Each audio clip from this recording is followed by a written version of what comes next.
औज़ुबिल्लाहिमिनश्शैतानिर्रजीम बिस्मिल्लाहिर्रहमानिर्रहीम अस्सलामु अलैकुम वरहमतुल्लाहि वबरकातुहू। डियर स्टूडेंट्स, उम्मीद है आप खैरियत से होंगे। तो आज हमारा लेक्चर नंबर 42 है इलेक्ट्रोडायनामिक्स का, surface charge and force on the conductor. Previously जो है लास्ट लेक्चर में हमने कंडक्टर्स जो हैं उनको स्टार्ट किया हुआ था। कंडक्टर्स की प्रॉपर्टीज़ हमने पढ़ी थी और इंड्यूस चार्जेस को स्टडी किया था, और उसके बाद एक एग्जांपल भी हमने स्टडी करके देखी थी। तो अब जो है वो हमने आज स्टडी करनी है सरफेस चार्ज और फोर्स ऑन ए कंडक्टर। चूँकि जो फील्ड है इनसाइड द कंडक्टर वो ज़ीरो होता है, ये आपने प्रीवियस स्टडी के अंदर पढ़ा है। Because the field inside the conductor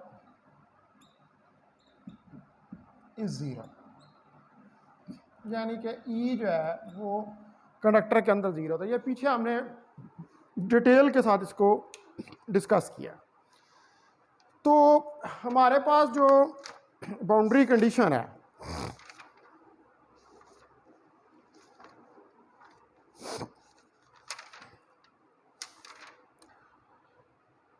boundary condition जो है हमारे पास E above minus E below, ठीक है।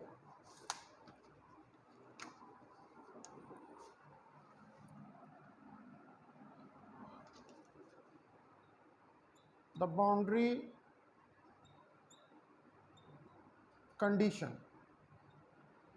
ये जो बाउंड्री कंडीशन है हमारे पास E above minus E below, E above minus E below is equal to sigma और epsilon naught n unit vector. ये बाउंड्री कंडीशन हम पढ़ चुके हैं। तो ये बाउंड्री कंडीशन रिक्वायर करती है कि जो फील्ड है इमीडिएटली आउटसाइड, इनसाइड तो ज़ीरो है, लेकिन इस बाउंड्री कंडीशन के मुताबिक रिक्वायर्स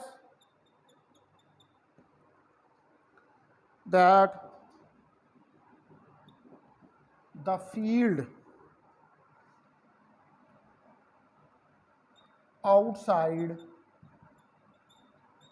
इज, कि फील्ड जो आउटसाइड है वो ई sigma over epsilon naught n unit vector के बराबर है, जो कि हमारे पहले जो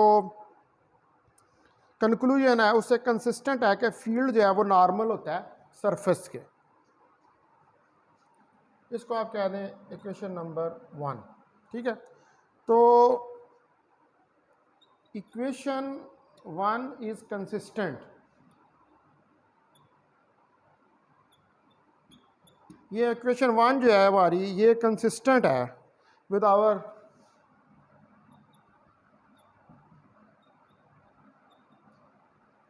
अर्लियर कंक्लूजन। हमारा जो अर्लियर कंक्लूजन है कि फील्ड जो है वो नॉर्मल टू द सरफेस होता है, that the field is normal to the surface. लेकिन इस इक्वेशन से पता लगा एन यूनिट वेक्टर क्या शो कर रहा है कि इलेक्ट्रिक फील्ड जो है वो नॉर्मल टू द सरफेस है। तो इन टर्म्स ऑफ पोटेंशियल, तो अब जो पोटेंशियल है इन टर्म्स ऑफ पोटेंशियल, तो पोटेंशियल की टर्म में जो हमारे पास है equation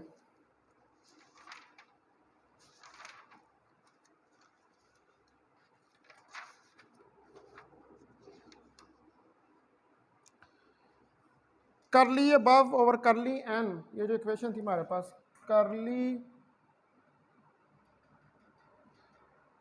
we above over curly N minus curly V below over curly N, that is equal to minus sigma over epsilon naught. In terms of potential ये जो equation है इसको हमने पहले स्टडी किया है बाउंड्री कंडीशंस के अंदर। तो इन टर्म्स ऑफ पोटेंशियल आप ये इक्वेशन जो है ये हमें देती है, गिव्स इससे हमें मिलता है कि करली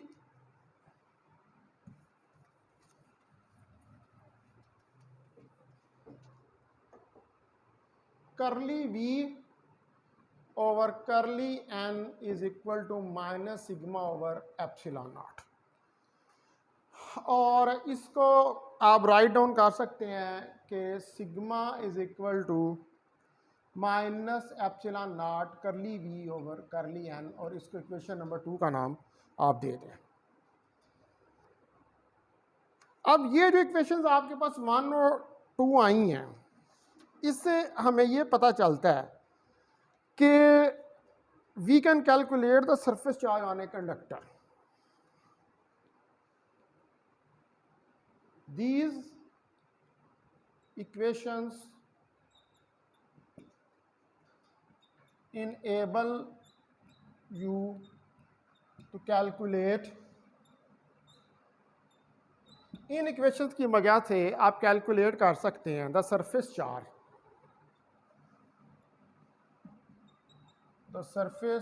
charge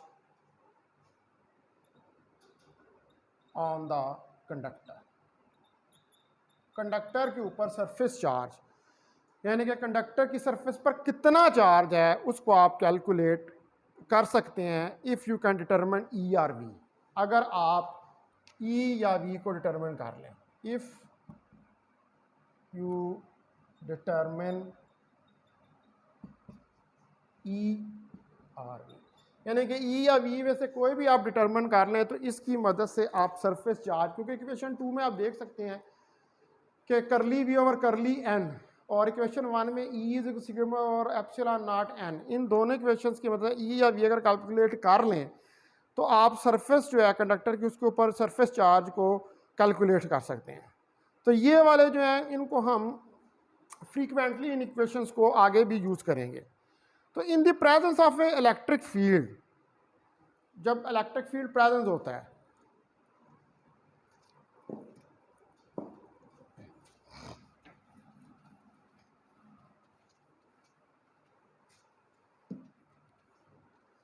in the presence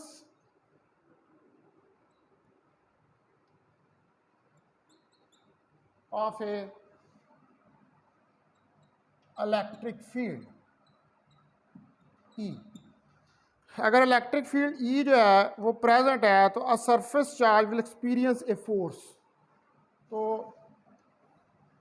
a surface charge will experience a force, क्योंकि इलेक्ट्रिक फील्ड क्या है, फोर्स पर यूनिट चार्ज। तो सरफेस चार्ज, अब अगर इलेक्ट्रिक फील्ड प्रेजेंट है तो जो चार्ज है सरफेस के ऊपर वो एक फोर्स को एक्सपीरियंस करेगा, the force per unit area, the force per unit area, यानी कि उस सरफेस के एरिया पे जितनी फोर्स लग रही है, the force per unit area F, इसको आप एफ से डिस्क्राइब कर लेते हैं, इज सिग्मा ई, उसको आप कह लें कि सिग्मा ई। एफ जो है वो सिग्मा ई के बराबर है। अब लेकिन यहाँ पर मसला ये है कि जो इलेक्ट्रिक फील्ड है वो डिसकंटिन्यूअस है at the surface charge, but the problem is that the electric field E is discontinuous at surface charge। कि इलेक्ट्रिक फील्ड जो है वो डिसकंटिन्यूअस है सरफेस चार्ज, यानी कि सरफेस के ऊपर जो इलेक्ट्रिक फील्ड है वो डिसकॉन्फिनेंट है। तो इसका मतलब है कि हम फिर यहाँ पर यूज़ करेंगे ई अबव और B below. So what we are supposed to use, तो फिर हम क्या यूज करेंगे यहां पर ई अबव, ई अबव को और ई बिलो को, क्योंकि फील्ड अब डिसकंटिन्यूअस है, एक जैसा नहीं है, और समथिंग या इनके दरमियान, और समथिंग बिटवीन या इनके दरमियान में।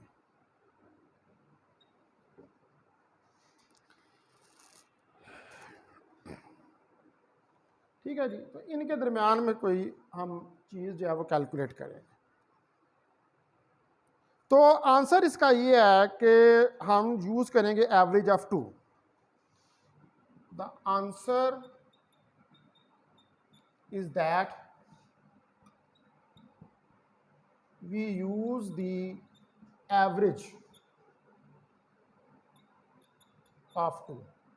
तो आंसर ये है कि अब यहाँ पर चूंकि ई अबव और ई बिलो डिसकंटिन्यूअस है, सरफेस के ऊपर और सरफेस के बिलो, तो अब यहाँ पर हम इसको क्या करेंगे, हम इन दोनों की एवरेज जो है उसको कैलकुलेट कर लेंगे। तो हमारे पास जो इक्वेशन है F is equal to sigma ई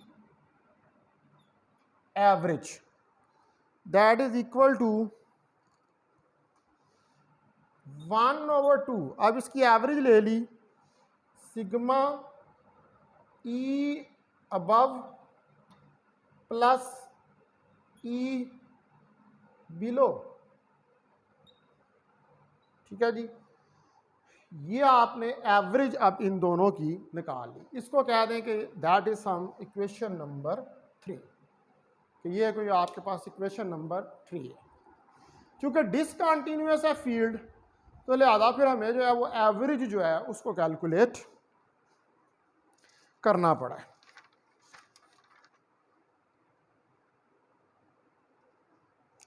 अब यहाँ पर मसला ये है कि हमने एवरेज जो है वो क्यों ली है।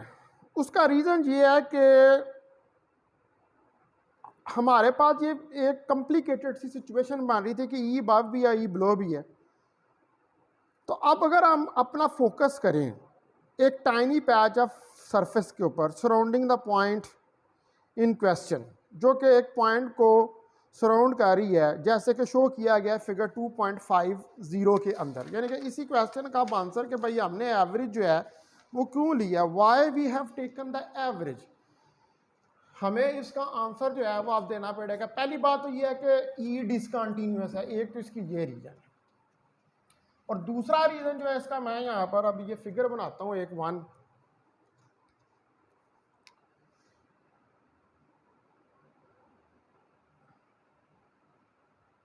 ये देखिए ये एक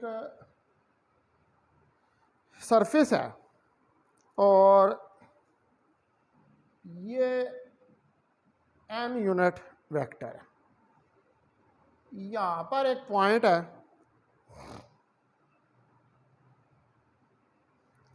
और इस पॉइंट से इधर नीचे की तरफ 1/2 सिग्मा ओवर एप्सिलॉन नॉट, और ऊपर की तरफ 1/2 सिग्मा ओवर एप्सिलॉन नॉट।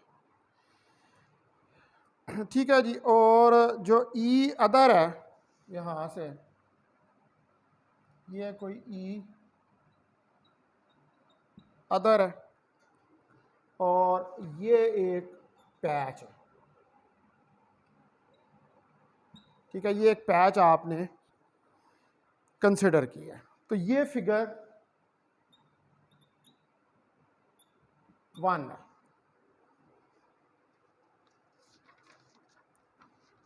तो अब मसला ये है कि हम यहाँ पर कंसिडर करते हैं कि क्यों हमने एवरेज लिया इसको आंसर करने के लिए कि a tiny patch of surface surrounding the point, ये एक पॉइंट है, a tiny patch of a surface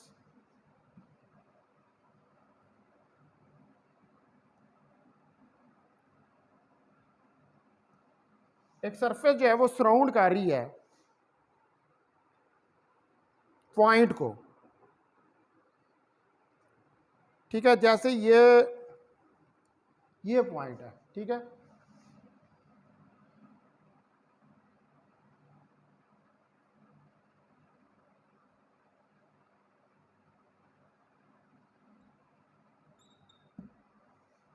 तो ये सराउंड कर रही है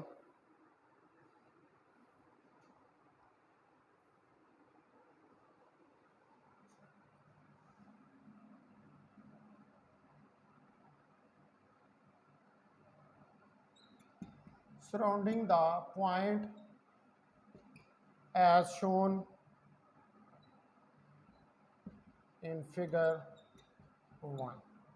ठीक है, ये पॉइंट ये वाला है, इसको ये पैच सराउंड कर रहा है जैसे कि हमने ये फिगर 1 के अंदर शो किया है। तो इसको इतना कुछ स्मॉल कर दें कि ये फ्लैट हो जाए और इसके ऊपर जो सरफेस चार्ज है वो कांस्टेंट हो जाए। मेक इट स्मॉल, इस पैच को इतना स्मॉल कर दें इनफ सो इसेंशली कि जो इसेंशली हमारे पास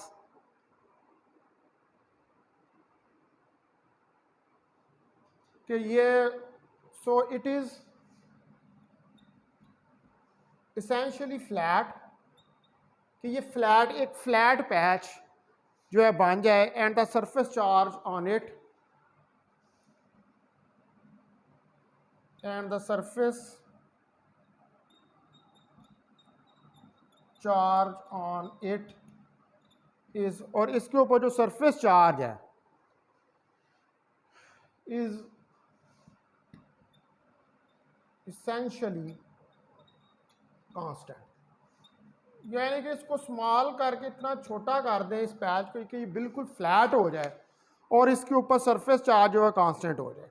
अब टोटल फील्ड जो है वो कंसिस्ट ऑफ 2 पार्ट्स। अब जो टोटल फील्ड है यहाँ पर उसके 2 पार्ट्स हैं। The total field consist of 2 parts. तो जो टोटल फील्ड है उसके 2 पार्ट्स हैं।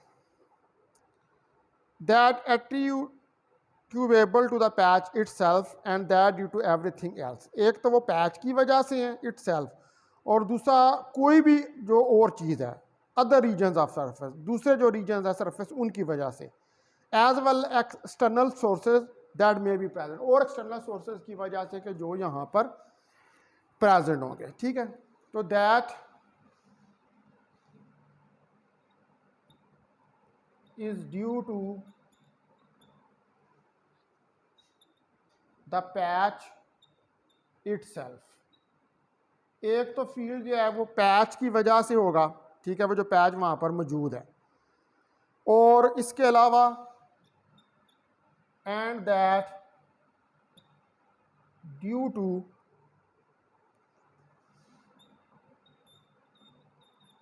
एवरीथिंग एल्स, ठीक है, और भी कोई इसके अलावा जो चीज़ है, यानी कि वो और चीज़ क्या हो सकती है, अदर रीजन्स, कोई और रीजन्स हो सकते हैं ऑफ सरफेस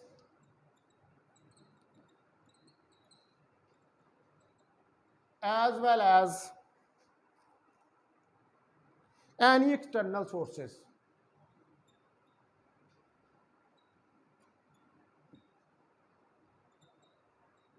that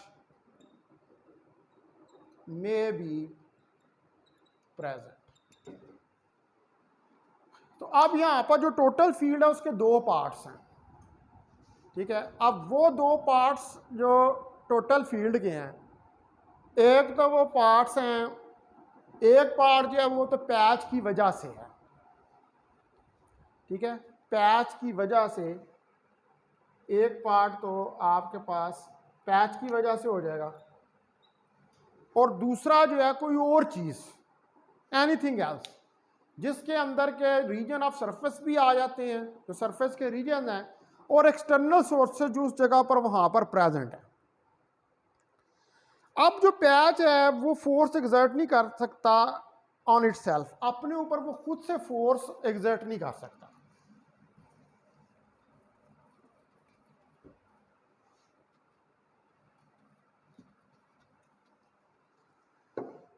Now,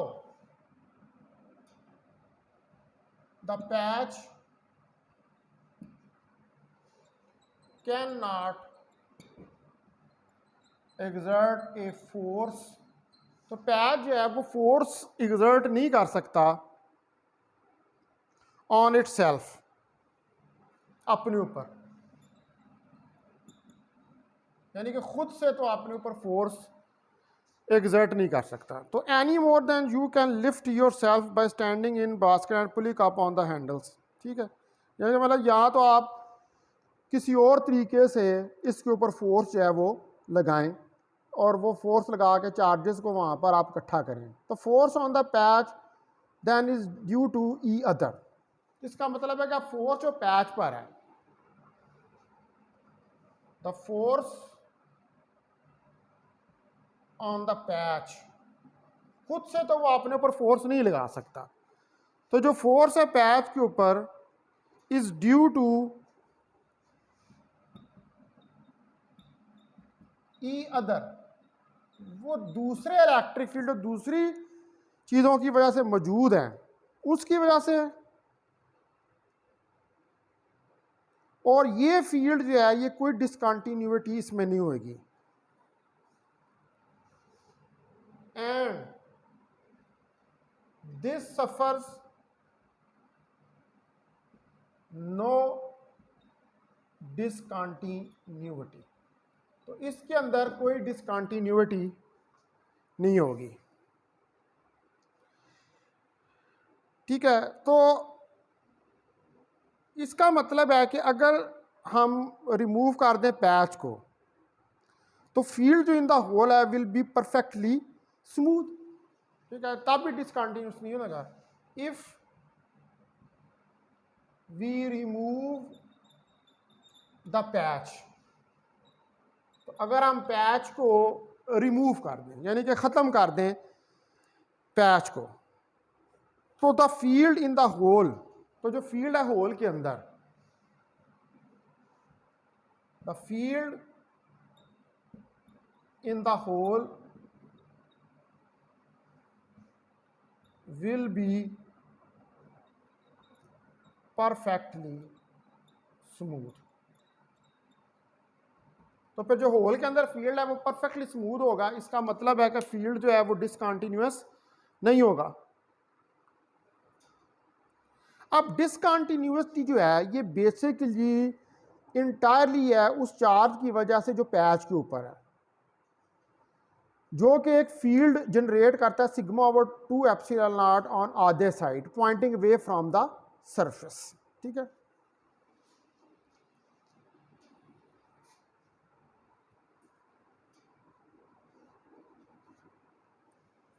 ये फिगर अब हम मिटा देते हैं, इसकी जरूरत नहीं है हमें। तो अब डिसकंटिन्यूटी की जो रीजन है,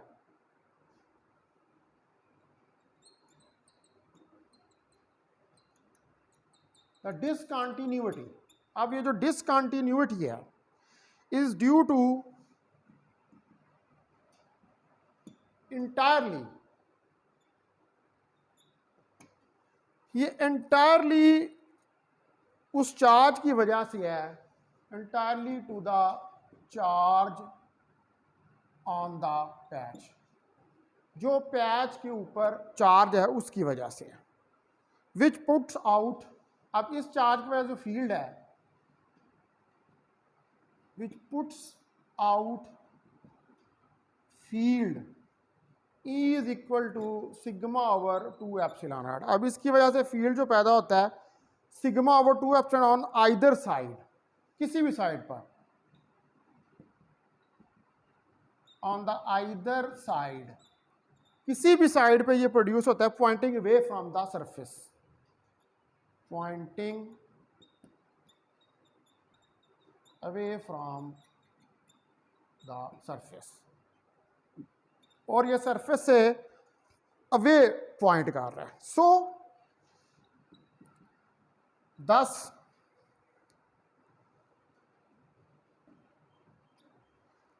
E above is equal to E other plus sigma over 2 epsilon naught n unit vector. इसको क्या दें, ये इक्वेशन नंबर अगर 3 तक थी तो ये 4 होगी।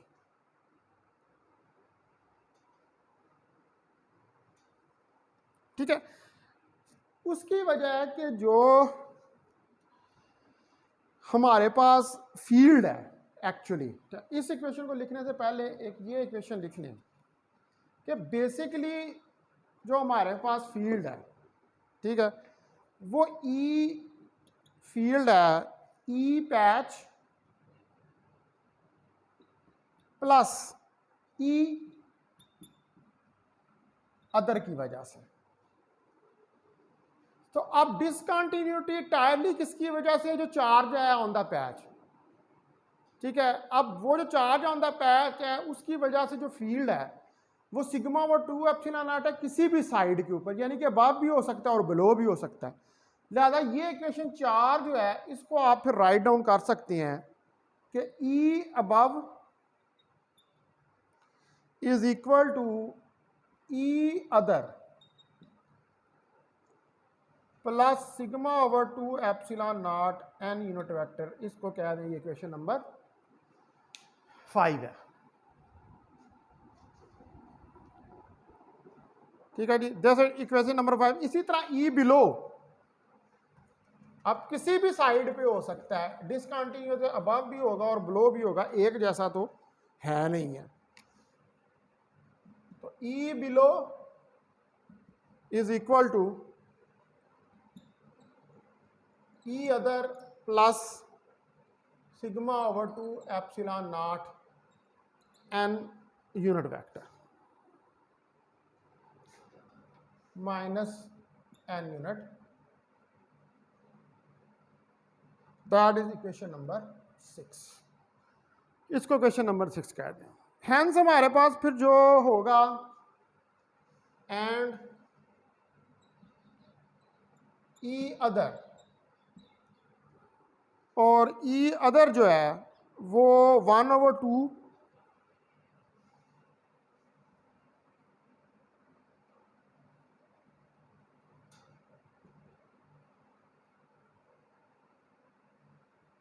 ई above minus E below, E above plus E below के बराबर होगा and that is equal to E average, और ये बराबर होगा फिर ई अदर जो है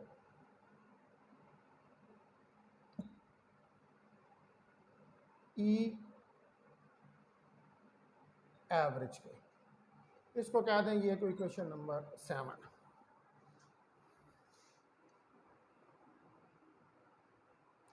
तो एवरेजिंग जो है ये बेसिकली एक डिवाइस है for removing the contribution of the patch itself.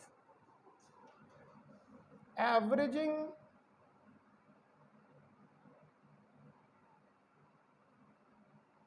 अब ये जो एवरेजिंग हम यहां ले रहे हैं, ये जो एवरेज कर रहे हैं is really just a device, is just a device to remove the patch itself. ठीक है जी, जो पैच है उसको रिमूव करने के लिए बल्कि जो पैच की कंट्रीब्यूशन है, the device to removing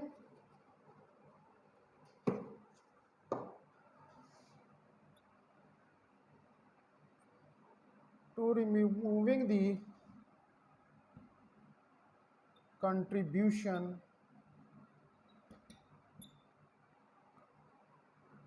of patch।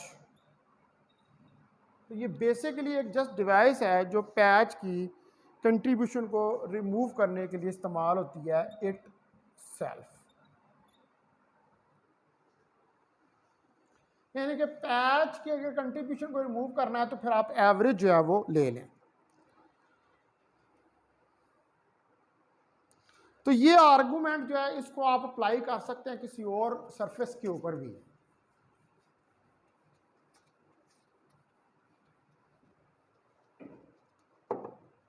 This argument can be applied to any other surface। तो ये जो आर्गूमेंट है इसको आप किसी और सरफेस पे भी अप्लाई कर सकते हैं, किसी और सरफेस चार्ज के ऊपर। In the particular case of a conductor, in the particular case of a conductor, यानी कि अगर हम कंडक्टर का केस ले लें, the field is zero, the field is zero inside, inside the field जो है वो ज़ीरो है, and sigma over epsilon naught n unit vector outside, और आउटसाइड सिग्मा और एप्सिलॉन एन यूनिट वेक्टर है।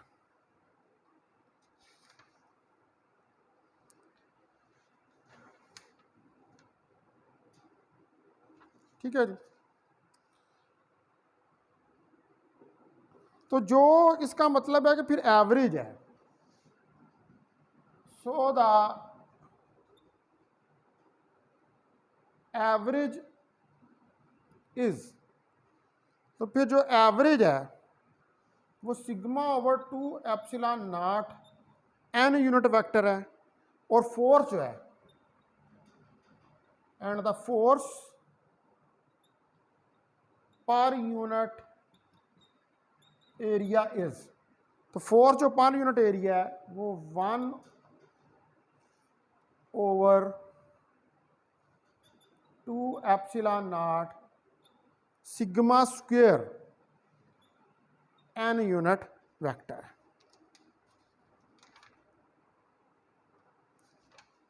ठीक है जी। ये कैसे आया आपको पता है कि हमारे पास जो इक्वेशन है वो है E F is equal to E average. ठीक है, एफ जो है वो ई एवरेज सिग्मा के बराबर है। तो इसके अंदर अगर आप सिग्मा की वैल्यू, ई की वैल्यू सब्स्टिट्यूट कर दें तो ई की वैल्यू जो है वो क्या है, ई की वैल्यू जो है वो है sigma, sigma over 2 epsilon naught n unit vector. तो एफ आपके पास फिर आ जाएगा sigma square over 2 epsilon naught n unit vector. तो इसको हमको इक्वेशन ए जो है वो कह देते हैं। ठीक है, तो ये फोर्स है पर यूनिट एरिया जो कंडक्टर पर लग रही है। तो ये एक्चुअली डिस्क्राइब कर रहा है electrostatic pressure on the surface, outward electrostatic pressure on the surface. This equation is describing तो ये जो इक्वेशन ए है यहाँ पर, ये डिस्क्राइब कर रही है outward electrostatic pressure, outward electrostatic pressure. ये आउटवर्ड जो इलेक्ट्रोस्टैटिक प्रेशर है उसको डिस्क्राइब कर रही है on the surface,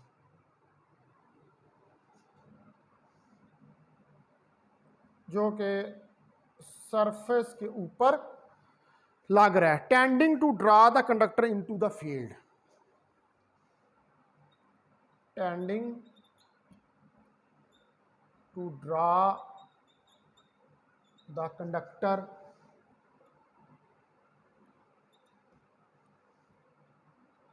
into the field. और कंडक्टर को फील्ड, ये फोर्स प्रेशर एग्जर्ट कर रही है सरफेस के ऊपर के कंडक्टर जो है वो फील्ड के अंदर आ जाए, regardless of sine of sigma. अब सिग्मा का जो भी साइन हो, रिगार्डलेस ऑफ, ठीक है जी, रिगार्डलेस इसके के सिग्मा का जो है वो जो भी यहाँ पर साइन हो वो उसके ऊपर डिपेंड नहीं करता।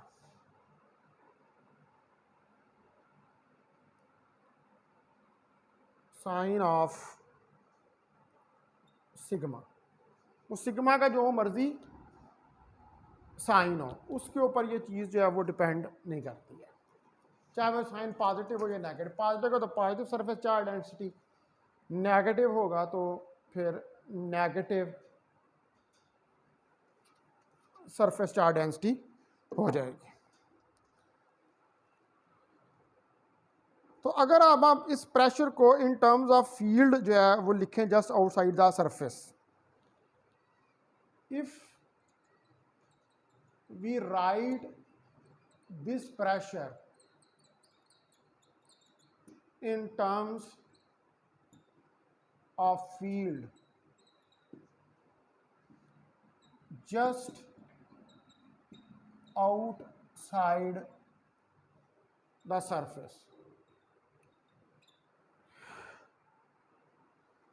तो फिर हमारे पास ये प्रेशर जो है ये आ जाएगा epsilon naught over 2 E square, P is equal to pressure epsilon naught two E square.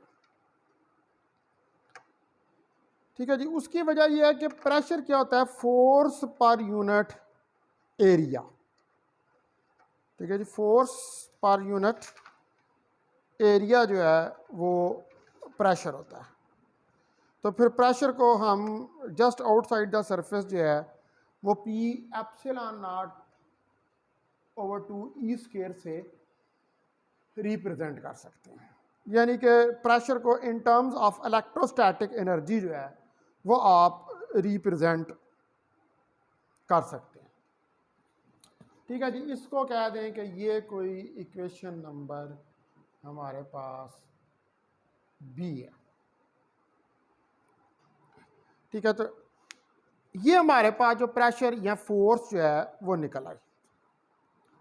तो बेसिकली प्रेशर क्या होता है, pressure force per unit area होता है, और फोर्स जो आपने निकाली है वो कितनी निकाली है, वो sigma square over 2 epsilon not आपने निकाल ली, और एरिया जो है वो हमारे पास सरफेस का होगा, तो वहाँ से हम ये प्रेशर की वैल्यू जो है उसको कैलकुलेट कर लें।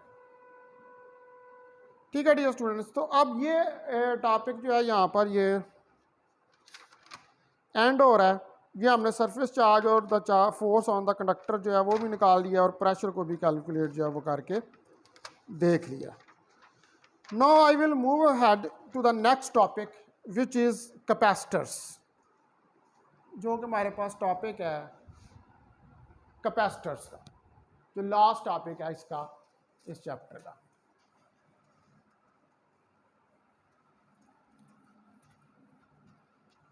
तो कैपेसिटर ये बेसिकली ऐसी डिवाइस होती है कि जो इलेक्ट्रोस्टैटिक एनर्जी को स्टोर करने के लिए इस्तेमाल होती है।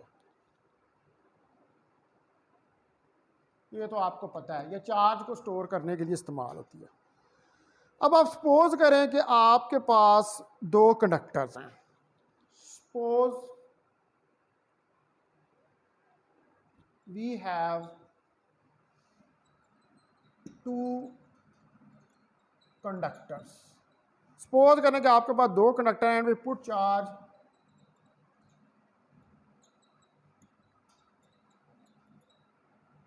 Q plus Q and or minus Q on the other conductor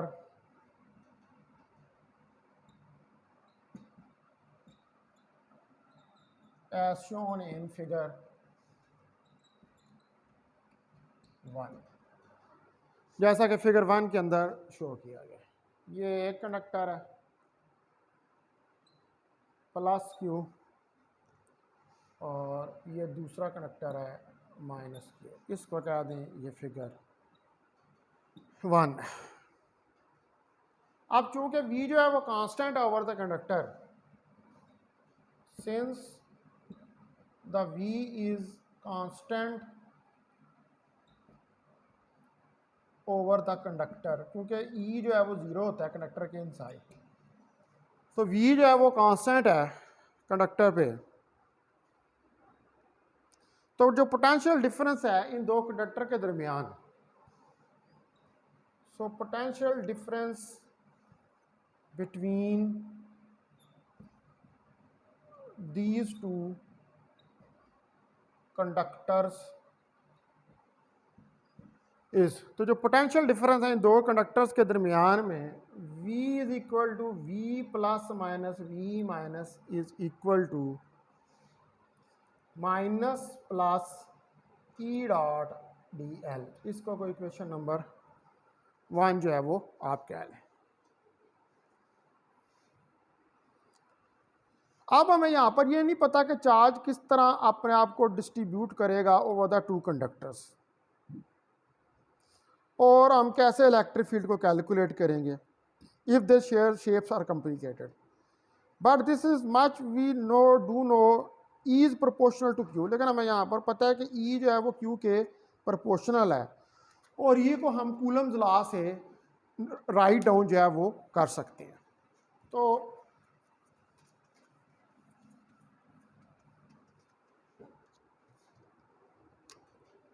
as E is proportional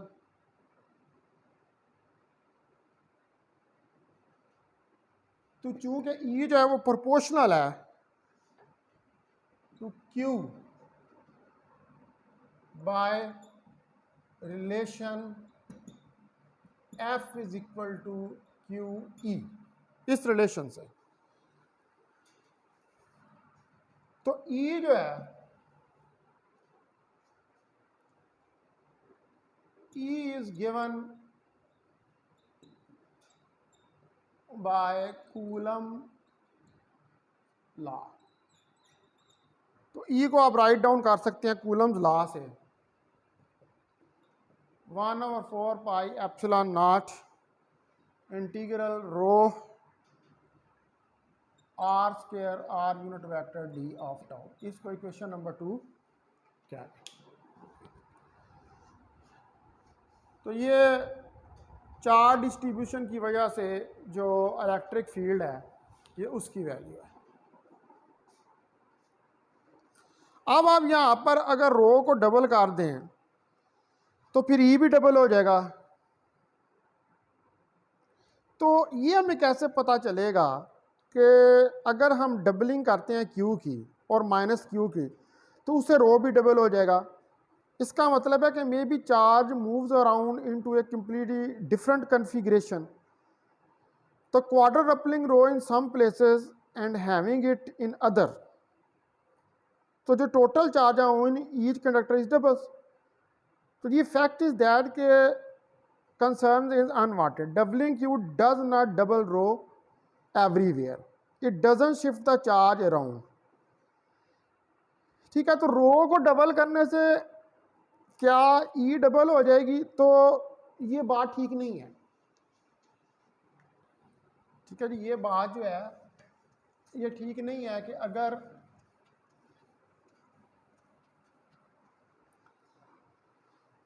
so if you double rho you double e, ये क्वेश्चन है। तो हमें क्या पता कि अगर आप रो को डबल करते हैं तो ई भी डबल हो जाएगा। अब चार्ज जो है वो मूव अराउंड होता है कंप्लीटली डिफरेंट कन्फिगरेशंस में। तो अगर आप क्वाड्रपल करें रो को in some places and halving it in others, तो कुछ प्लेसेस में आप रो को क्वाड्रोपल कर दें और कुछ प्लेसेस में आप इसको हाफ कर दें, तो फिर जस्ट जो सो द टोटल चार्ज है कंडक्टर पे वो डबल हो जाएगा। तो द फैक्ट इज दैट इस कंसर्न के ये कंसर्न अनवांटेड है कि आप डबलिंग क्यू डबल जो है वो करेगा रो को। ठीक है, यानी कि ये इसका कोई कंसर्न नहीं है। It is not of concern that, तो ये इस कंसर्न का नहीं है कि अगर आप डबल करेंगे क्यू को,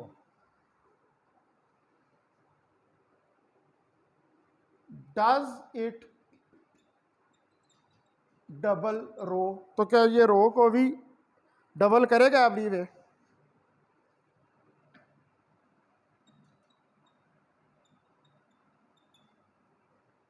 तो ये चीज कंसर्न की नहीं है, क्योंकि ये चार्ज को शिफ्ट नहीं करेगा around. It does not shift the charge around, क्योंकि ये चार्ज को शिफ्ट नहीं करेगा अराउंड। ठीक है, क्योंकि चार्ज जो है वो अगर तो ये डबल होता है तो फिर इसका मतलब है कि चार्ज को डिस्ट्रीब्यूट करना चाहिए डिफरेंट कन्फिग्रेशंस के अंदर, तो वो तो हो नहीं रहा, तो इसलिए चार्ज शिफ्ट नहीं होगा। तो इसलिए ये बात कंसर्न की नहीं है कि ई को डबल करेंगे तो रो डबल होगा, क्यू को डबल करेंगे तो रो जो है वो डबल होगा। लेकिन जो ई है वो प्रोपोर्शनल है क्यू के और वी के। Since E is proportional to E by relation F is equal to QE and V by relation E is equal to minus del.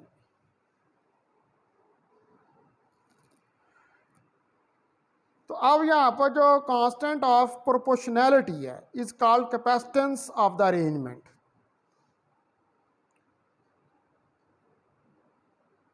The constant of proportionality is the capacitance of the arrangement. तो ये आपके पास arrangement की capacitance है और इसको हम लिख सकते हैं, हमें पता है कि C is equal to Q over V के बराबर होता है। इसको इक्वेशन नंबर 3 जो है वो आप कह रहे हैं। तो कैपेसिटेंस जो है ये प्योरली एक ज्योमेट्रिकल क्वांटिटी है।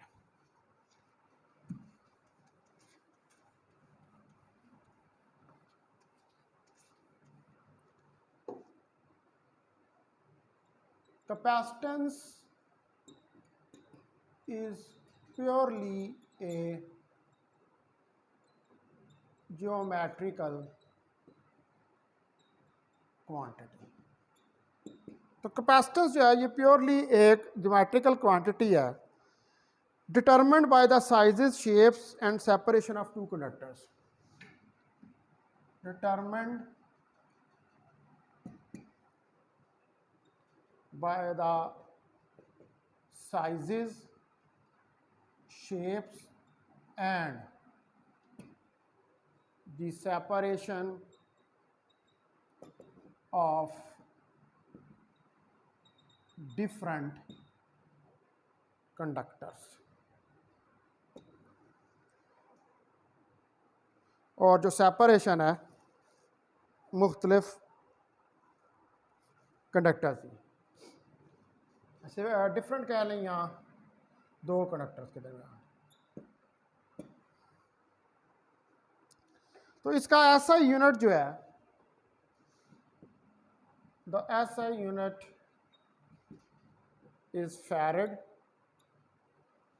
क्योंकि CQ/V coulomb per volt is equal to 1 farad, ई के ये बराबर है। तो ये बेसिकली कूलम पर वोल्ट के बराबर है। तो ज़्यादातर जो है इसको हम मेजर करते हैं पिको फैरड या माइक्रो फैरड में। लार्जली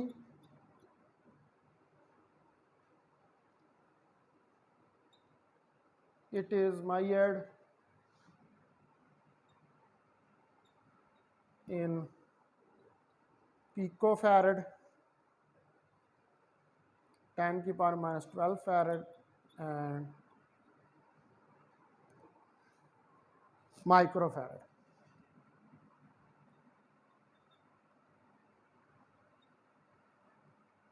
यानी कि 10⁻⁻6 फैरड।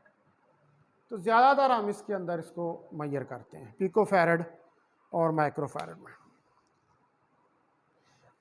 अब V जो है बाय डेफिनेशन ये पोटेंशियल है पॉजिटिव कंडक्टर का।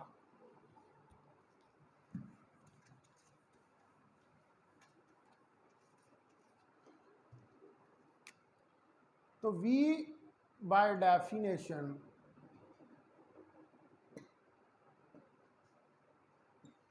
is the potential of positive conductor। ये पोटेंशियल है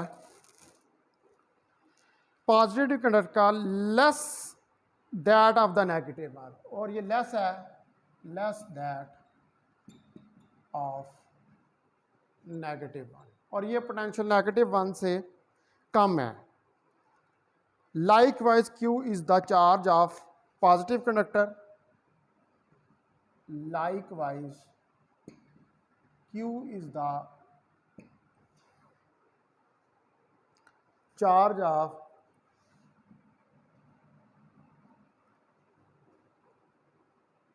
पॉजिटिव कंडक्टर। जैसे Q जो है इसी तरह चार्ज है पॉजिटिव कंडक्टर का। तो अकॉर्डिंगली इसके मुताबिक अकॉर्डिंगली कैपेसिटेंस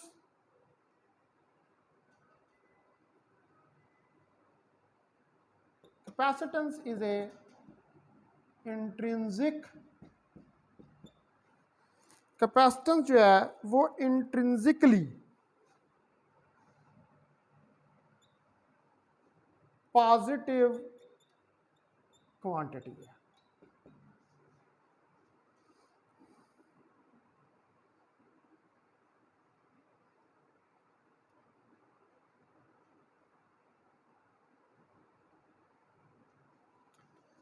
ठीक है जी। तो कैपेसिटेंस जो है वो बेसिकली एक पॉजिटिव जो है वो क्वांटिटी है। तो डियर स्टूडेंट्स मैं 1 मिनट आता हूँ।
अस्सलाम वालेकुम डियर स्टूडेंट्स, वेलकम बैक।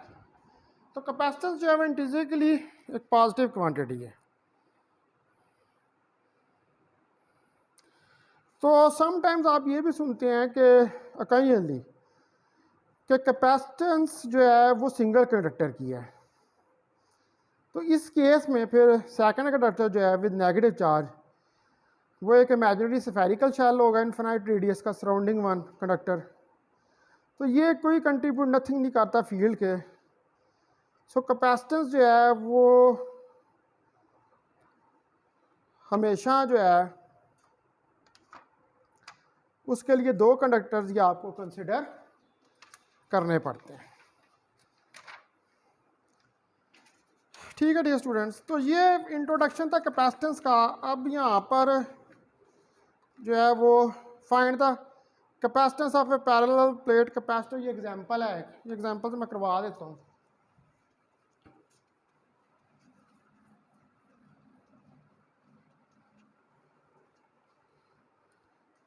ये है एग्जांपल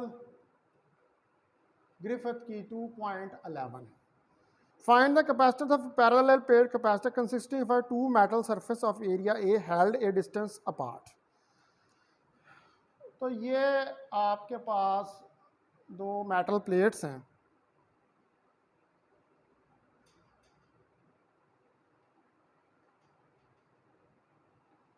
ठीक है, जिनका एरिया ए है और डी इनमें सेपरेशन है।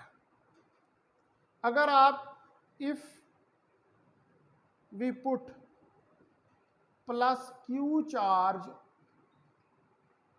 ऑन द टॉप, अगर प्लस क्यू चार्ज को टॉप रखें and minus Q on the bottom और माइनस क्यू को बॉटम पे, तो ये स्प्रेड आउट करेंगे uniformly over the two surface. So these will spread uniformly। तो ये फिर स्प्रेड होंगे uniformly over the two surfaces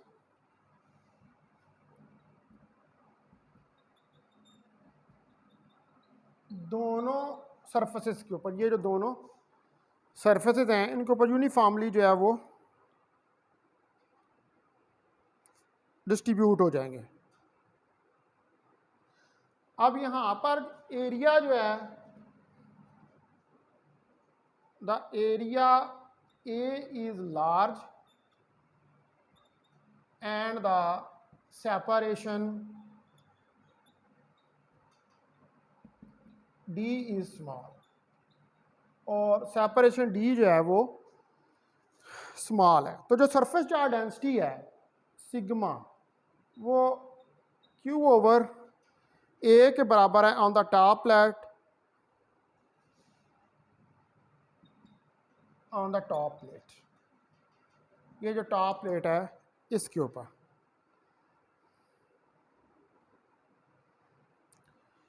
तो अब फील्ड जो है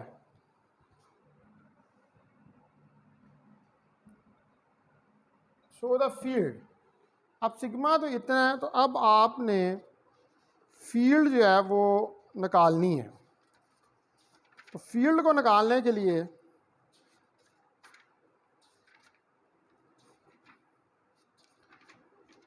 हमें कौन सा फार्मूला यूज करना पड़ेगा? I will going to write hair.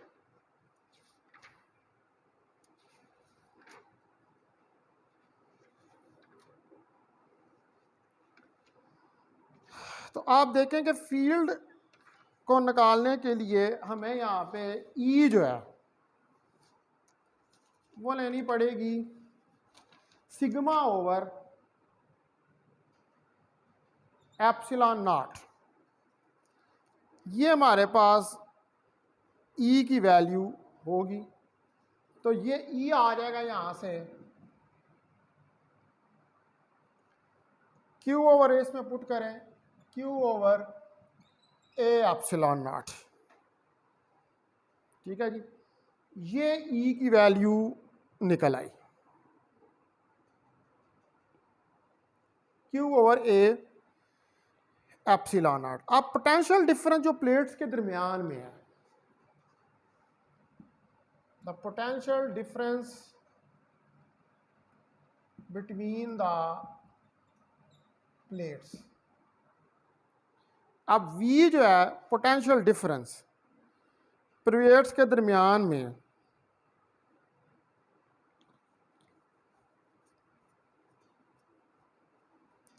वो हमारे पास होगा V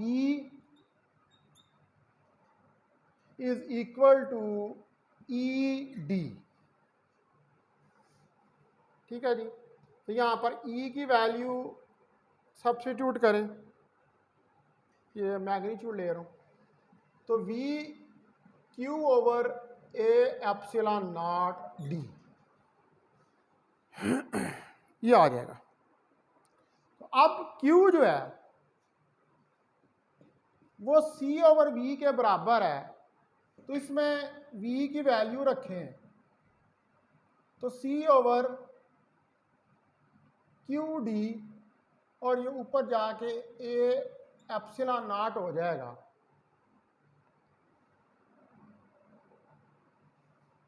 एक मिनट, देखिए जी यहाँ पर वैल्यू है C की Q ओवर V, तो Q over A epsilon naught D, तो ये ऊपर चला जाएगा, Q से कट जाएगा, तो C is equal to A epsilon naught D. तो this is the capacitance of a parallel plate capacitor. तो ये हमारे पास पैरेलल प्लेट कैपेसिटर की कैपेसिटेंस जो है वो निकल आई। ठीक है डियर स्टूडेंट्स, ये एक एग्जांपल होगी। ठीक है, उसके बाद जो है वो हम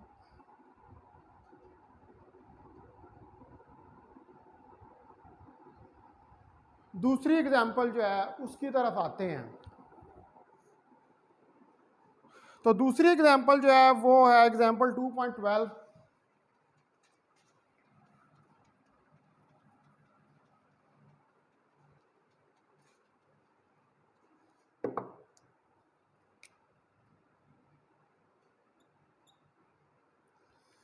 Find the capacitance of a two consecutive spherical metal shell with radius A and B। तो दो स्फेरिकल मेटल शेल्स हैं, यानी कि स्फेरिकल कैपेसिटर है। तो आप प्लेस करें पॉजिटिव चार्ज, यानी कि हमारे पास यूँ होगा, ये इसका रेडियस A, इसका रेडियस B। ठीक है, तो पॉजिटिव चार्ज को रखें इनर स्फीयर पे, ये पॉजिटिव,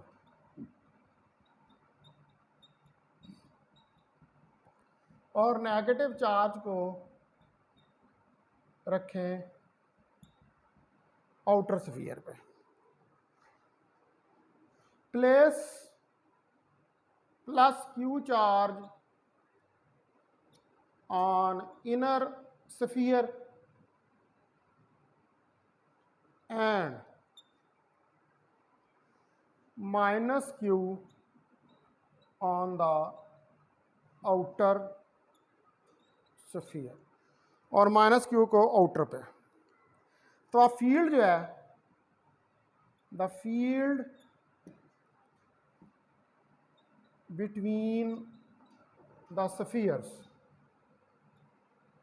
तो आप इन स्फीयर्स के दरमियान फील्ड को फाइंड करने के लिए एक गाजियन सरफेस ड्रा करें रेडियस R की। तो गाजेस ला लगाएं, E dot d a Q enclose और एप्सिलॉन नॉट। तो क्यू इनक्लोज कितना, इसमें पॉजिटिव चार्ज है, Q enclose is equal to Q, वो क्यू के बराबर है। तो E d a cos of theta Q over epsilon naught, theta 0 degree है क्योंकि ई और डी ए रेडियल डायरेक्शन में है तो काज 0 डिग्री 1 होगा और ई यूनिफॉर्म है तो बाहर आ जाएगा D a Q over epsilon naught. तो एरिया जो है स्फीयर का वो हमें पता है कि बराबर होता है E into 4 pi r square Q over epsilon naught. तो E 1 over 4 pi epsilon naught Q over r square और E 1 over 4 pi epsilon naught Q over r square r unit vector. ये फील्ड निकल आई है। अब potential difference जो है इनके दरमियान, the potential difference between them, तो V minus E dot d L और B से A इंटीग्रेशन जाएगी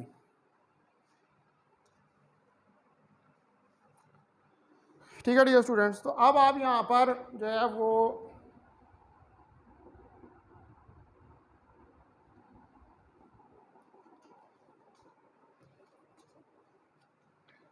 इसके अंदर इलेक्ट्रिक फील्ड की वैल्यू रखें minus Q over 4 pi epsilon naught B to A, E की जगह पर 1 ओवर 4 पाई एप्सिलॉन नॉट नहीं 1 over r square r unit vector dot d r r r unit vector. तो आर डॉट आर या वो 1 के बराबर हो जाएगा। तो V minus Q over 4 pi epsilon naught A to B R minus 2 d r के बराबर आ गया। तो V minus Q over 4 pi epsilon naught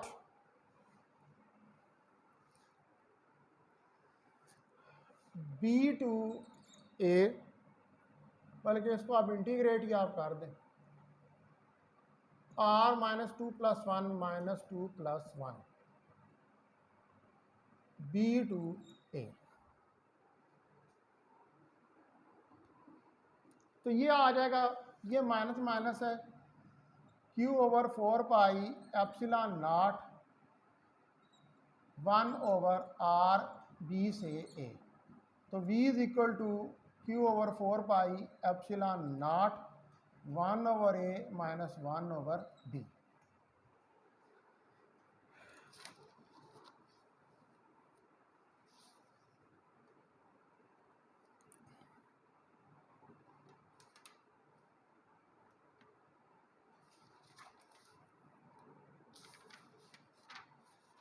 ठीक है डियर स्टूडेंट्स। तो अब आप देखें कि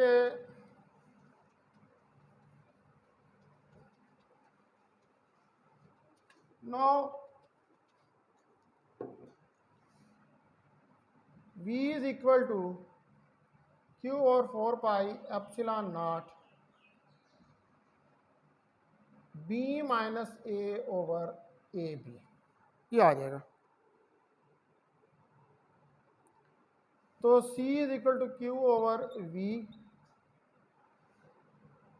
तो Q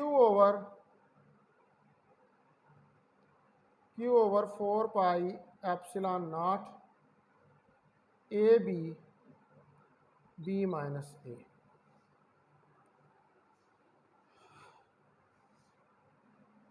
तो ये इससे काट जाएगा तो C 4 pi epsilon naught a b over B minus A। तो ये स्फेरिकल कैपेसिटर की कैपेसिटेंस जो है वो निकल आई। अब जो एनर्जी है स्टोर्ड इन ए कैपेसिटर, ये लास्ट टॉपिक हम जरा यहाँ पर देख लेते हैं। तो ये तो एग्जांपल होगी स्फेरिकल कैपेसिटर की, आपने निकाल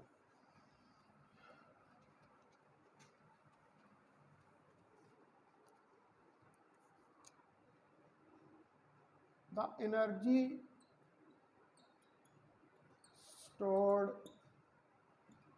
in a capacitor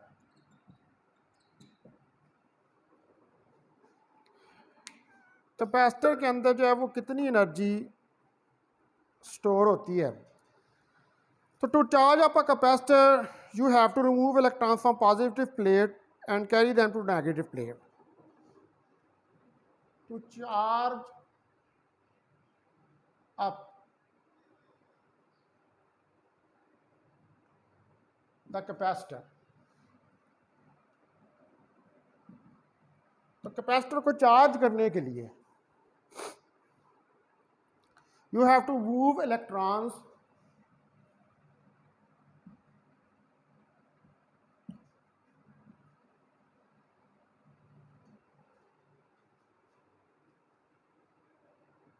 from positive plate and carry them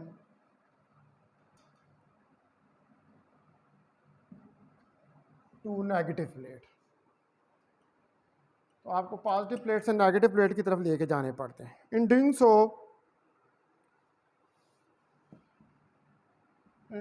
so you fight against the electric field। तो ये करने में आपको इलेक्ट्रिक फील्ड के अगेंस्ट यानी कि वर्क डन करना पड़ रहा होता है इलेक्ट्रिक फील्ड के अगेंस्ट, जो कि पुल कर रहा होता है them back toward the positive conductor which is pulling them back to the positive conductor, जो कि उनको पॉजिटिव कंडक्टर की तरफ पुल बैक कर रहा होता है।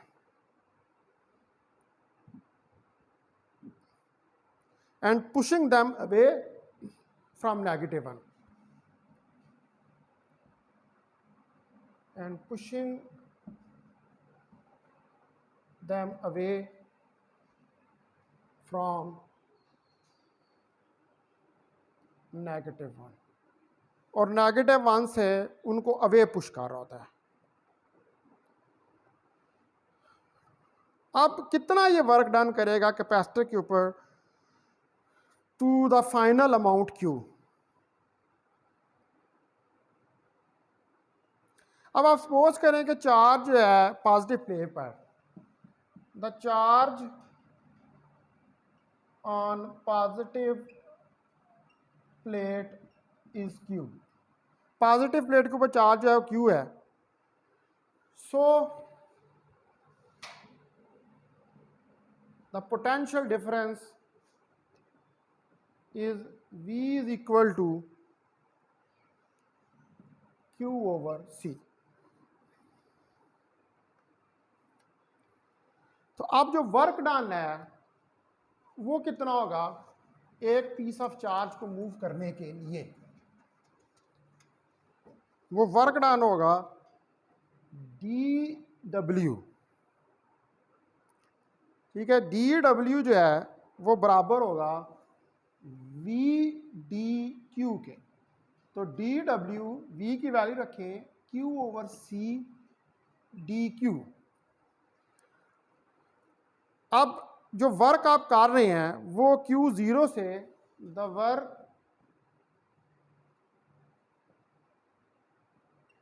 Is done from Q0 to Q is equal to Q। तो जो वर्क डन हो रहा है वो Q0 से Q की तरफ है। तो अब आपको क्या करना पड़ेगा, इसको इंटीग्रेट जो है वो करना पड़ेगा। तो dW इंटीग्रेशन 0 से Q ओवर C dQ। तो ये आ जाएगा W 1 over C 0 to Q dQ। तो W1/c इंटीग्रेशन कर देंगे तो Q² 2 टू Q, तो WQ² 2c के बराबर आ जाएगा। अब आपको पता है कि Q जो है वो CV के बराबर होता है, तो ये वैल्यू इसके अंदर पुट कर देंगे, तो C² V² 2c इससे काट गया तो W1/2 CV²। जहां पर V जो है वो फाइनल पोटेंशियल है कैपेसिटर का, where V is the final potential of the capacitor. अब इसको आप इलेक्ट्रिक फील्ड की फॉर्म में भी कन्वर्ट कर सकते हैं इस इक्वेशन को।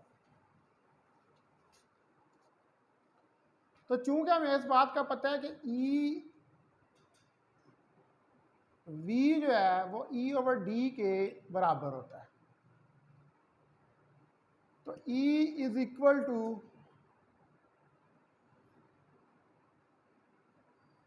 सॉरी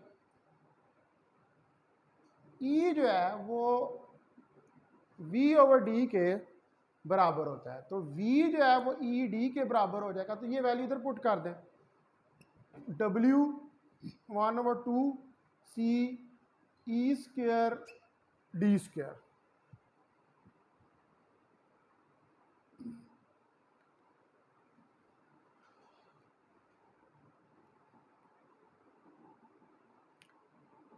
ठीक है जी, तो 1/2 E² D²। अब E जो है यहां पर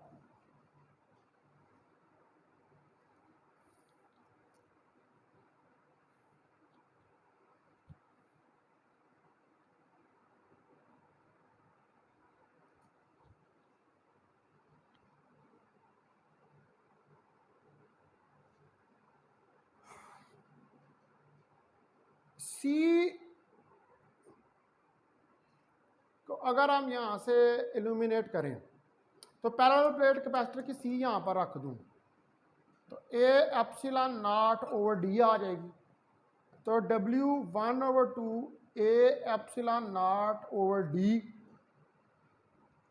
E² D D से कट गया, तो W1/2 ε0 E²AD।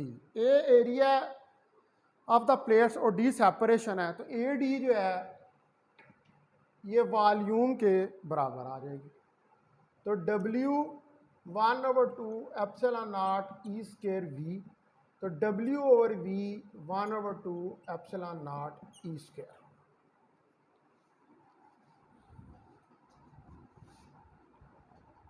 ठीक है डियर स्टूडेंट्स, इसके बराबर आ जाएगा। तो W/V जो है ये बेसिकली एनर्जी डेंसिटी है।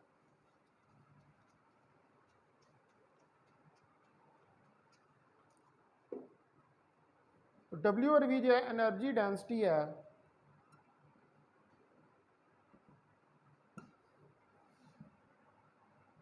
Per unit volume, that is small u 1/2 ε0 E²। तो ये भी एनर्जी का फार्मूला निकला है, वो W1/2 CV² भी है और ये भी वो पोटेंशियल की फॉर्म में है और ये एनर्जी की फॉर्म में। ठीक है डियर स्टूडेंट्स, तो अब आपने जो है वो जो प्रॉब्लम्स हैं करनी है इनसे रिलेटेड। प्रॉब्लम 2.41, प्रॉब्लम 2.42 ग्रिफिथ का, उसके बाद प्रॉब्लम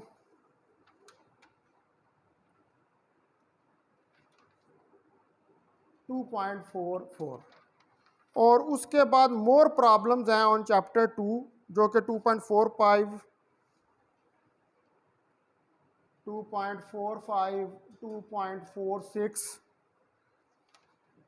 2.47, 2.48, 2.49, 2.50, 2.51,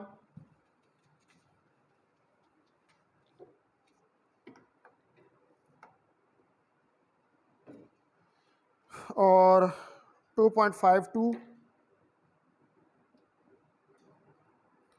2.53,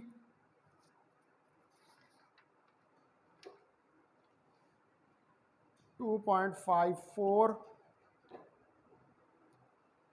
2.55, 2.56, 2.57, 2.58, 2.59 और 2.60। ठीक है, सारे प्रॉब्लम जो हैं ये आपने ट्राई करने हैं एज एन असाइनमेंट।